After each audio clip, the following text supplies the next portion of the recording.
The photojournalists, we've always been a band of competitive people with an artistic streak, I think is what you'd call it. Taranaki photojournalist Rob Tucker has recently retired after cancer meant he could no longer take photos. Never one to sit idle, Rob was keen to find a way to give back to Hospice Taranaki. And I just thought about it. I thought, well, I wonder if I could do a little thing. I mean, just anything. And I came up with this idea of bringing the photojournalists I know and have worked with and asking them to donate a print of their favourite photo of their career, and that we do it as a one-off, get them to sign it, and we have an auction of these photographs. Got a call from Rob.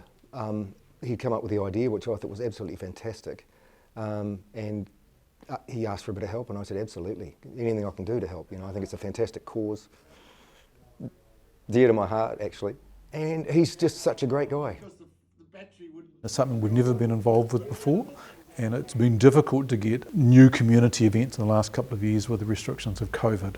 So when Rob said, hey look, I've got an idea through my background, my photojournalism background, and I've got a lot of contacts that we would never be able to reach, the fact that Rob could pull strings together and come with an idea is fantastic. It'll be different, and I think it'll be innovative, and I think the community will really support it, and we're wholeheartedly behind it.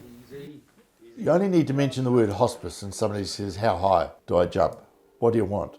Everybody has had an experience somewhere in their family with the hospice, and they want to give back. They want to give, how do we thank them?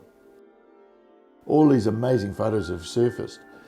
Some real fun ones like Muhammad Ali, Fina Cooper, and Rainbow Warrior blowing up, Buzzy Bee on the lawn, the Government House with Prince William. We've got over 100 of these mounted prints that are going to come up for auction.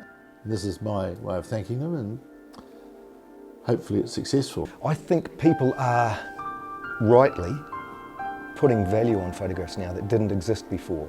Historical pictures, anything. Some of the pictures in this auction are amazing. New Zealand history, beautiful, beautiful images, and the value, in my opinion, has always been there, but other people are realising it. We're sharing photographs. We're bringing together a band of photographers who have always been competitors and would pretend to be nice to each other, but in fact we're going to cut each other's throats to get the best picture. The general public can take pictures these days on their phones, but the photojournalist is that specialist who actually sees the angle and gets an amazing photo out of something that could be quite mundane. 70% psychology and getting in position and getting the light right and getting your camera right and everything else like that. 30% is photography.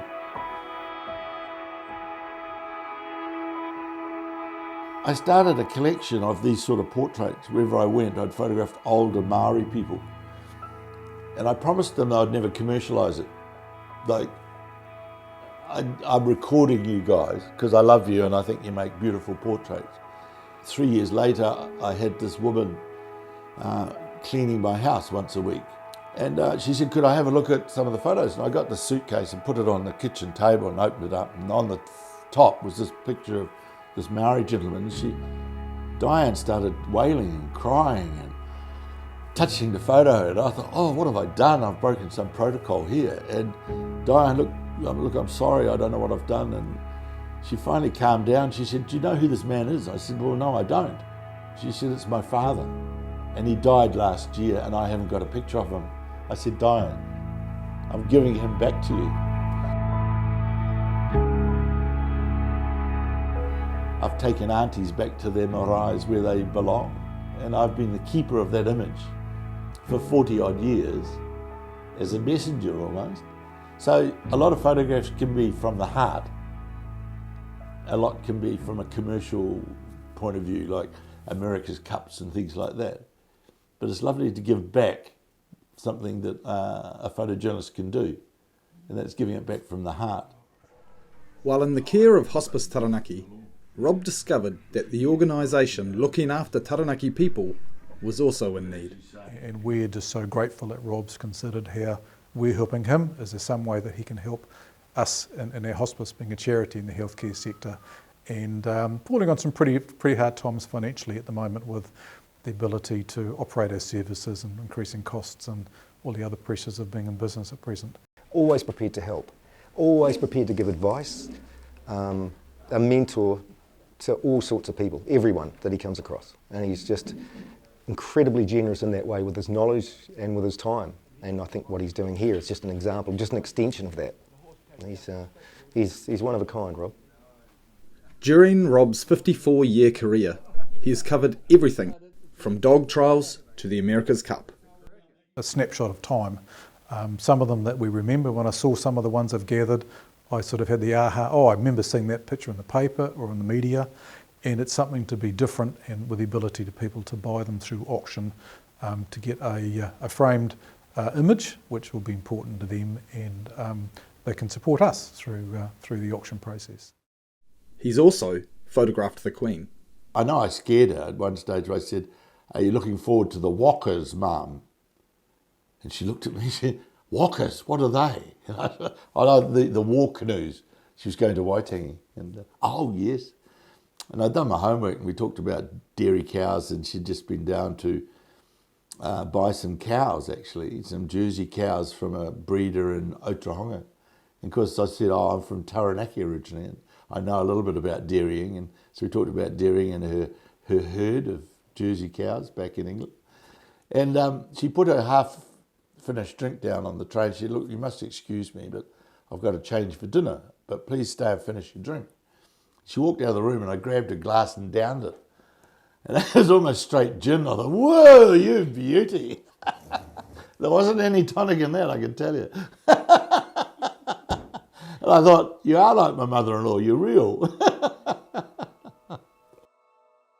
I was lucky enough to be there when they had the Buzzy Bee on the lawn at Government House. And about a week later, I finally got to my appointment at the doctor's to have a vasectomy. So I did a deal and got a free vasectomy for 3 prints. I don't think many people have done that either. Look, he's just a nice guy to be around, and what's a really complex time of Rob and Bonnie's lives, we're grateful that we're able to help them in some really difficult decision making that they're working their way through. So look, it's nice to be associated with people that I guess value what we do, and we see that as important, and they just really are really neat people. I don't look ill, but I'm not too good. And it's given me focus to get through these days where it's getting harder. And sorry, I haven't thought past the option. Just I hope it goes well. I hope I'm here for it. Sorry. He's a realist, and he's taking every possible precaution he can to ensure that he is here, and it'd be great to have him as part of the night. 2 months ago I was walking. Now I can't stand up. I've got no use of my legs at all, and it's a pretty hard emotional thing to get over. I think the emotional thing is getting your head right. It's probably the hardest thing. And that's where the focus of photojournalism and all that, maybe I'm helping the guys in the industry, and maybe I'm helping the hospice, but I'm actually selfish and I'm helping myself as well. You've got to have that edge. You've got a slight bit of madness, perhaps. You got to be nosy. Each photographer has his own style, and yeah, we all look at each other's work, and I think that's important, to look at each other's work and get out of them what they're doing and maybe adapt it to what you're doing, and so you become better. After 3 years of being in photojournalism, you think you know it all. Well, in fact, you don't. You're only just starting. And it's about photographing life. And life as in photography, it's all up and down. Sometimes you have a great day, you get this amazing picture, and then you're on a real buzz. You get a great picture. It's easy for me to look at someone like Ross Land's work or Andy Jackson, and say, wow, they're having a good day. That's an amazing photo. And that spurs you on too then to say, oh, I'm going to do better than that. Why didn't he do this? So it's a nice competitive atmosphere. That's good, that's healthy. Photographers from far and wide will descend on New Plymouth for the Hospice Taranaki auction set for September this year. I'm really looking forward to being there and seeing what the result is. I'm sure people are going to be generous and yeah, oh no, I've made a difference. Andy Jackson, Local Focus.